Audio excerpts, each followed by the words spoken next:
Hello, sir. So my first question is, with the increasing shift towards digital platforms and the rise of electric vehicles, how does CarDekho plan to leverage these trends financially to stay ahead of the competition? Uh, it's a very interesting question. Uh, I think actually it plays to our strength, correct? We've been in existence for close to 17 years. What we actually know is only technology, okay, and digital technology. Therefore, it only plays to our strength. We have a couple of advantages in my mind. Number one is that we actually understand consumers. Today, we have close to 60 million monthly active users who come on our platform. Uh, 85% plus of them come organically. Okay, and therefore we know consumers and consumer know us. B thing that we understand is technology. Okay, everything, our entire platform and our entire sort of machinery behind it. Okay, our machine learnings, our digital trend analysis, these are all proprietary solutions. Okay, and therefore we actually understand how to leverage technology for consumer advantage. And the third thing that I think we are good at is spotting trends. Okay, so for instance, EV availability and disclosure and details on our platform. Okay, we lead competition by far.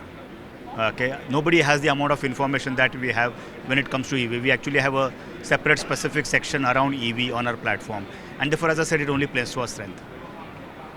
Interesting, sir. So, as investment in innovation and sustainability, as a CFO, how do you prioritize investment in innovation, sustainability, and new technology while ensuring financial stability and profitability of the company?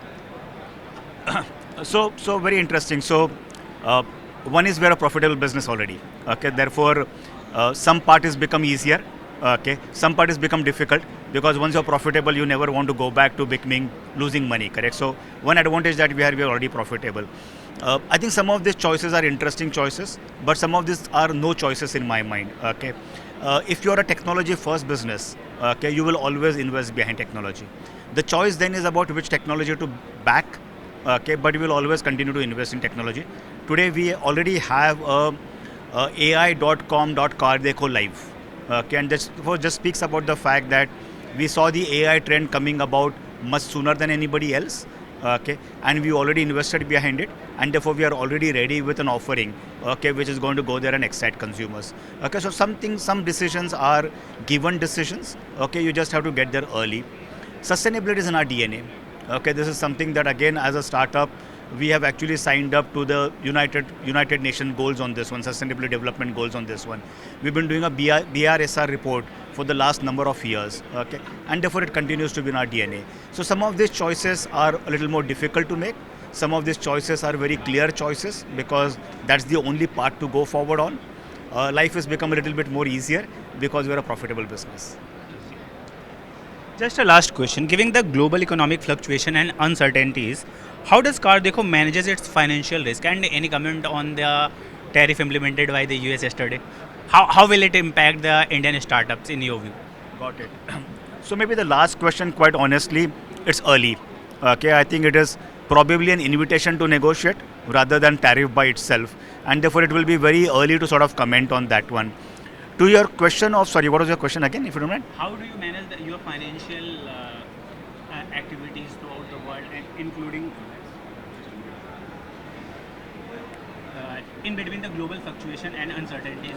Got it. So I think we have fairly entrenched processes, okay, by which we are able to sort of do predictability.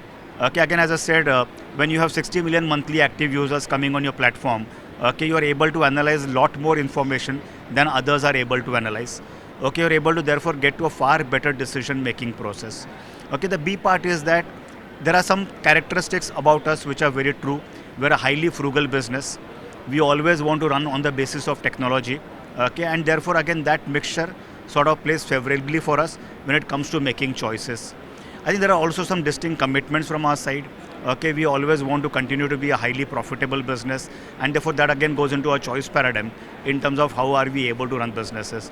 Just to sort of give you a context here, 2021 was the last time we raised money.